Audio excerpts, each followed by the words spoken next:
விளைஞ்சிருக்கும் என் வெத்தலை கொடி அட வளைஞ்சிருக்கும் ஒரு சன்னல் வெடி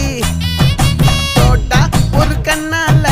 தொலைஞ்ச ஒரு பொண்ணால வாக்கா இந்த வம்பால